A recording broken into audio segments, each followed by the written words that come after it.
जय श्री कृष्ण। मीन राशि और मीन लग्न के लिए एक्सेसिवली गुड अच्छा पोजीशन बन रही है। ये मंगल शनि ने जो आपको पहले बड़ा स्ट्रेस में लाए हुए थे प्रोफेशनल पार्ट पे, मैरिटल और बिजनेस रिलेशनशिप के पार्ट पे, ये कॉम्बिनेशन अब बहुत स्ट्रांग हो गया है। बहुत स्ट्रांग कॉम्बिनेशन है ये और बड़ा एडमेंट कॉम्बिनेशन है। तो कुल मिला के है कि जब तक ये कॉम्बिनेशन पिछले वीक में रहा, थोड़े बहुत दर्द वर्द भी दिए होंगे, थोड़ी हल्का सा मैरिटल बिजनेस रिलेशनशिप में फ्रीजिंग भी दी होगी, ये सारी चीजें हैं, लेकिन फिर भी एक बहुत अच्छा स्ट्रॉन्ग कॉम्बिनेशन है। और ये इतना एक्सेसिव स्ट्रॉन्ग है, गुरु बैठ करके दशम पे दृष्ट होके आपको मान सम्मान बढ़ा रहे हैं, रिकॉग्निशन दे रहे हैं, प्रोफेशन को कंट्रोल कर रहे हैं और आपको अपलिफ्ट कर रहे हैं, प्रमोशन कर रहे हैं। ये पॉइंट अगर आपकी जन्म पत्री अच्छे मोड में है तो निश्चित तौर पे इनके फायदे मिलने हैं, और वीक मोड में तो भी स्टेबिलिटी देंगे। तो एक तो मंगल शनि की बात हो गई। अगली बात यह है कि गुरु और शनि दोनों आपके दशम पे दृष्ट होके आपके प्रोफेशनल पार्ट को एक्सप्लोर कर रहे हैं, ये बहुत अच्छा साइन है। तीसरी बात यह कि बुध और सूर्य जो यहाँ पर चल रहे हैं भरणी नक्षत्र में है, तो सूर्य और बुध मिलकर के यहाँ तो मैरिटल और बिजनेस रिलेशनशिप पे खास तौर पे या व्यापार में अगर रिलेशनशिप है उनके लिए थोड़ा अनस्टेबिलिटी दे रहे हैं, लेकिन एसेट क्रिएट आ रहे हैं, एसेट क्रिएट कराते हैं। जिनकी जन्म पत्री लिटिगेशन के मोड में है वो लोग थोड़ा ध्यान रखें, केयरफुल रहें थोड़ा सा। अब हम शुरुआत करते हैं कि वीक की शुरुआत होती है कुंभ राशि के चंद्रमा से। चंद्रमा कुंभ राशि में द्वादश भाव पर है, माइंडसेट थोड़ा सा एक्सप्लोरिंग, मतलब ओपन माइंडेड है, थोड़ा स्ट्रेस भी हो सकता है ये चीज राहु के साथ में, लेकिन माइंड एक्टिव बहुत है। राहु केतु की वजह से दोनों एनर्जी नोट्स हैं जो आपके माइंड को बहुत एक्टिव बना देते हैं। गुरु की दृष्टि है, थोड़ा डिससेटिस्फेक्शन भी आ रहा है क्योंकि आप एक्टिव हो रहे हैं तो कुछ करना चाहते हैं, आ नहीं रहा है।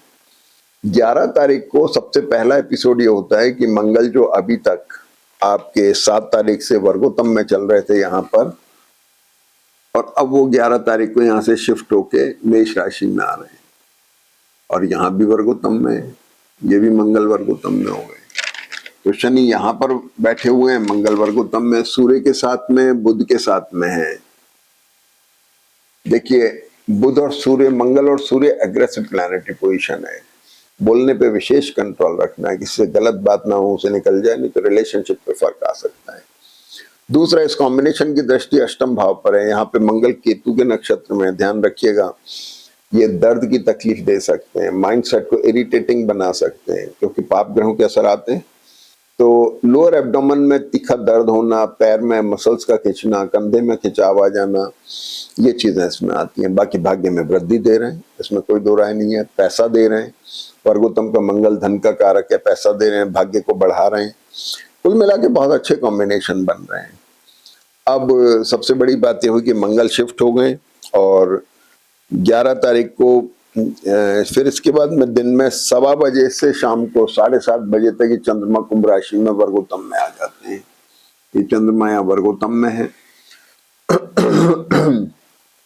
यहाँ जो माइंड में थोड़ा सा कंफ्यूजन था, डिससेटिस्फेक्शन था, वो थोड़ा स्टेबल हुआ। ये टाइम आप यूज कर सकते हैं नई शुरुआत में, नई बिजनेस मीटिंग्स में, नए टाई अप्स में, इनके लिए बहुत अच्छा वक्त है। चंद्रमा वर्गोत्तम का होते ही बहुत अच्छा होता है। इसके बाद में हम देखते हैं तो 11 तारीख को ही शुक्र कन्या नवांश में आते हैं। अब देखिए कन्या नवांश में शुक्र के आने का वैसे तो कोई मेहनत नहीं है, अष्टमेश है, लेकिन ये दोनों ग्रह जो हैं ये भरणी नक्षत्र में है। भरणी नक्षत्र शुक्र का नक्षत्र, जब शुक्र नीच नवांश में आए तो दोनों ग्रह थोड़े वीक हो गए। तो मैरिटल और बिजनेस रिलेशनशिप या आप अगर मान लीजिए जो बच्चे शादी ब्याह के मामले में या लव मैरिज प्रॉन जो कैरेक्टर बना रहा है ये, उसमें थोड़ी मिनिमाइजेशन आ जाता है, वो थोड़ा स्ट्रेस मोड में चला जाता है, वहां पे थोड़ा सा एक हल्का मिनिमाइजेशन हो रहा है, कमजोरी आ रही है, ये खास बात हो। तो शुक्र भरणी नक्षत्र, शुक्र कन्या नवांश में आ गए।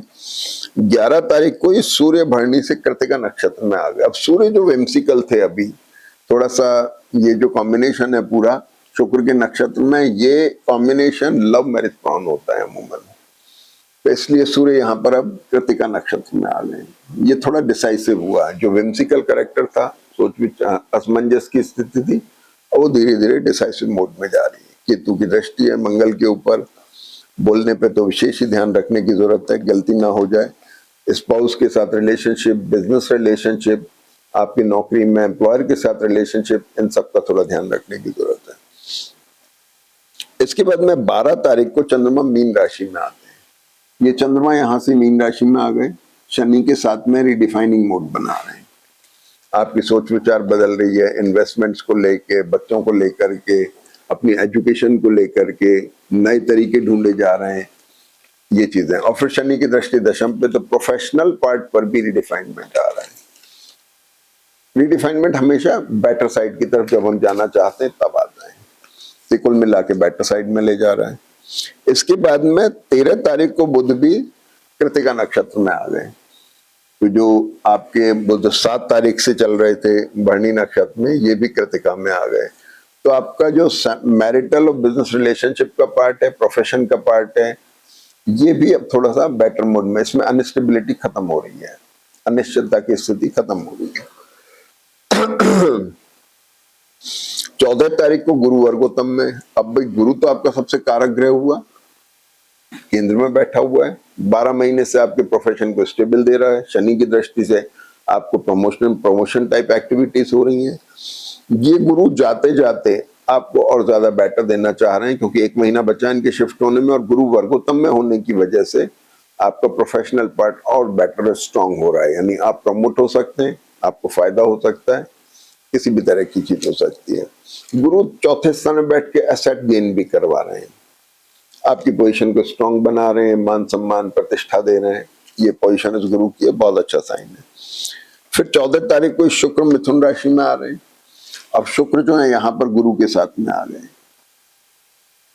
जब शुक्र मिथुन राशि में आ गए, teaching, consultancy, banking, HR, management के लोगों के लिए फायदेमंद है, इंपॉर्टेंट है। जिनका चार्ट वीक है उनके लिए भी थोड़ा सा इंपॉर्टेंट है, बड़ी जरूरी चीज है। शुक्र आपके अष्टमी, तो प्रोफेशनल प्रोफाइल में थोड़ा बहुत चेंज की स्थिति बन सकती है। अमूमन ये शुक्र की पोजीशन अच्छी है। इसके बाद में चंद्रमा मेष राशि में आ जाते हैं। 14 तारीख को चंद्रमा मेष राशि में आ जाता है। अब यहाँ पे ध्यान रखने की बात है कि यहाँ पे कॉम्बिनेशन बनता है बुध, सूर्य, चंद्र और मंगल का। ये कॉम्बिनेशन बड़ा खतरनाक है, 1 महीने में तो बड़ा खतरनाक कॉम्बिनेशन है। खतरनाक कॉम्बिनेशन ऐसे है कि बुध और चंद्रमा जो है इंजरी प्रोन, सर्जरी प्रोन होते हैं, डिटैचमेंट, ट्रैवल करा सकते हैं, डिटैचमेंट फ्रॉम लोकेशन ये भी करा सकते हैं। दूसरा, सूर्य जो है 6ठे स्थान के लॉर्ड हुए और मंगल आपके धन के कारक हुए, पैसा दे सकते हैं, पैसा इसमें आ सकता है। लेकिन फिर भी जो सडन लॉस और सडन गेन का कॉम्बिनेशन ये बनता है, तो आपको इन सब का तो ध्यान रखना है। इसके अलावा जो लोग उतार चढ़ाव का बिजनेस करते हैं, जो लोग गोल्ड सिल्वर में काम करते हैं, शेयर्स में करते हैं, उनको तो विशेष ही ध्यान रखना चाहिए। बाकी इंजरी, सर्जरी, किसी तरह की चमक आ जाना, पैर में खिंचाव आ जाना, मसल्स में दर्द हो जाना, कंधे में पैरों में दर्द हो जाना, या इस पर आपके मैरिटल बिजनेस रिलेशनशिप जैसे मान लीजिए वो थोड़ा डिटैचमेंट की तरफ जा सकते हैं। विवाहित हैं तो थोड़ी ट्रैवल हो सकती है, स्पाउस के साथ एक डिटैचमेंट हो सकता है, उनकी ट्रैवल हो सकती है। और अगर आप किसी रिलेशनशिप में हैं तो रिलेशनशिप डिटैच होने वाली स्थिति आती है।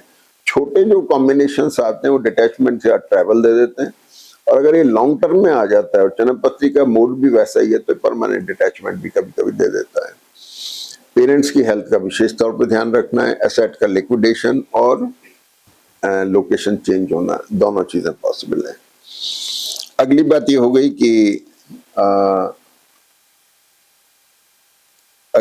हो गई कि शुक्र मिथुन राशि में, शुक्र जो है ये मिथुन राशि में आ गए और मेष राशि में चंद्रमा आ गए, जिनका करेक्टर बिना 15 तारीख को बुध भी वृषभ राशि में आ जाते, ये बुध भी यहाँ पर आ गए। तो बुध यहाँ पर आ जाने से क्या हुआ खास बात, ये जो बुध है यहाँ से शिफ्ट हुए, शुक्र के साथ आ गए और शुक्र बुध का एक कॉम्बिनेशन बना, जो बड़ा इंपॉर्टेंट कॉम्बिनेशन है, प्लीजेंट कॉम्बिनेशन है। प्रोफेशनल प्रोफाइल में चेंज लाता है, कामकाज हो, बिजनेस हो, उसमें थोड़ा चेंज लाएगा। प्लीजेंट कॉम्बिनेशन है, कुछ अच्छे लग्जरी प्रोन असेट क्रिएट कराता है, अच्छे इस्टेब्लिश करता है मैरिटल और बिजनेस रिलेशनशिप को, आपके रिलेशनशिप्स को इस्टेब्लिश करेगा। नए प्रपोजल्स आएंगे बिजनेस के अंदर, इन सब के लिए बहुत फायदेमंद है, बड़ा लग्जरी प्रॉन कॉम्बिनेशन है और फायदेमंद कॉम्बिनेशन। इसके बाद में आप देखेंगे तो सूर्य भी 15 तारीख को राशि बदल के वृषभ राशि में आ रहे हैं।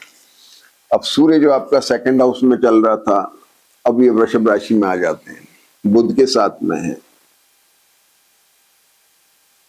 तो शुक्र, गुरु, सूर्य और बुध ये कॉम्बिनेशन हुआ। खासतौर पे कॉर्पोरेट सेक्टर के लोग, गवर्नमेंट सेक्टर के लोग या इनसे बिजनेस करने वाले लोग, उनके लिए बहुत अच्छा कॉम्बिनेशन है।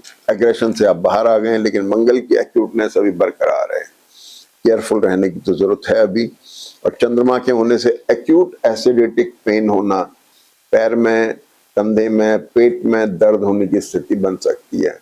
मंगल केतु के नक्षत्र का इंजरी भी कराता है, चोट आ जाना, मसल्स में खिंचाव आ जाना, जर्क आ जाना पॉसिबल है, ध्यान रखने की जरूरत है। और इसके बाद में चंद्रमा 16 तारीख को भरणी नक्षत्र में, जिसके लिए मैं मना कर रहा हूँ कि आप कोई इंपॉर्टेंट डिसीजन ना लें। ये विम्सिकल नक्षत्र है, गलत निर्णय हो सकते हैं, अनसर्टेनिटी रहेगी, इसमें शक शुबा रहेगी, इसलिए इसको छोड़ने की कोशिश करें, इंपॉर्टेंट डिसीजन ना लें। और 16 तारीख को फिर हम देखते हैं कि चंद्रमा भी वृषभ राशि में आ जाते हैं। यहाँ चंद्रमा भी आ गए हैं, तो मंगल अब अकेले रह गए, मंगल अकेले रह गए, चंद्रमा भी यहाँ शिफ्ट हो गए, बुध के साथ में है। इंपॉर्टेंट चीज क्या है, बुध के साथ में चंद्रमा आके एक तरफ तो मैरिटल और बिजनेस रिलेशनशिप को थोड़ा एक्सप्लोर कर रहे हैं, दूसरी तरफ सडन गेन सडन लॉस के कॉम्बिनेशन भी बनाते हैं। तो थोड़ा केयरफुल रहने की जरूरत है, लाइबिलिटीज के लेके, एसेट को लेके, बच्चों को लिए गए निर्णय हो या आप अपनी लाइफ में कोई भी निर्णय ले रहे हैं, उसके लिए थोड़ा सावधान रहने की जरूरत है। बाकी कॉम्बिनेशन बहुत स्ट्रॉन्ग कॉम्बिनेशन है, बहुत एक्सप्लोरिंग कॉम्बिनेशन है। तो ये सारी चीजें हो गई। और इसके बाद ये एक्सचेंज की जो पोजीशन बनेगी चंद्र गुरु की, चंद्र शुक्र की, ये बहुत एक्सेसिव अच्छी पोजीशन है, ये प्लीजेंट कॉम्बिनेशन है, आपके प्रोफेशनल पार्ट के लिए बहुत अच्छी कॉम्बिनेशन है। तो आप इन ग्रहों का फायदा उठाइए, बहुत अच्छा समय है, बिल्कुल चूकना नहीं है, मेहनत करनी है, फायदा उठाना है। जय श्री कृष्ण।